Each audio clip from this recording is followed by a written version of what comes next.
Praise the Lord. தேவ மக்களே, இந்த காலவெளியிலும் சங்கீதம் 147 3ஆம் வசனம் இவ்விதமாய் வருது.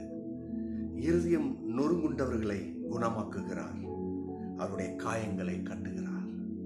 ஒருவேளை கடந்த நாட்கள்ல, ஒருவேளை இந்த மாதத்தை ஆரம்பிக்கும் போதே சில வேதனைகள், நொறுங்குண்ட இருதயம், அப்படி வேதனை சீல் பிடித்து அதன் மத்த வர்ற வேதனை தாங்க முடியாம இருக்கலாம். ஆனா கர்த்தர் இந்த காலவெளியில வாக்கு கொடுக்கிறார்.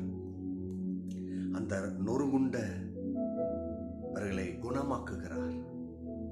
குணம் மாத்திரமல்ல, அவங்களுக்கு காயங்களை கட்டுகிறார், அந்த தழும்பு மறைய செய்கிறார். எத்தனை பேருக்கு நான் சொல்றது விளங்குது? 3 காரியம். The Lord renews our hope and heals our bodies. 3 காரியம். God sees our brokenness.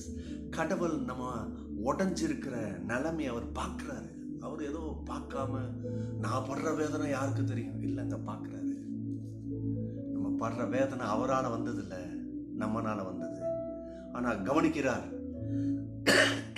2வது, God heals the broken heart.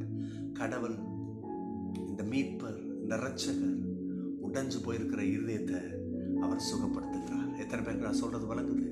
இன்னைக்கு இப்போ அந்த சுகத்தை நீங்க எடுக்கிறீங்க. 3வது, God binds up our wound. கர்த்தர் நம்முடைய காயங்களை கட்டுகிறார். அப்படியே காயத்தோட விடல, அதை குணமாக்கி அந்த தழும்புகளை மாற்றி திரும்பியும் நம்மளை உன்னத ஸ்தானத்தில் நிறுத்துகிறார். இன்றைக்கு உங்களை நிறுத்துவார். இந்த வார்த்தை உங்க மேலும் உங்கள் சந்ததி மேலும் பலிக்கும். God bless you. Bye bye.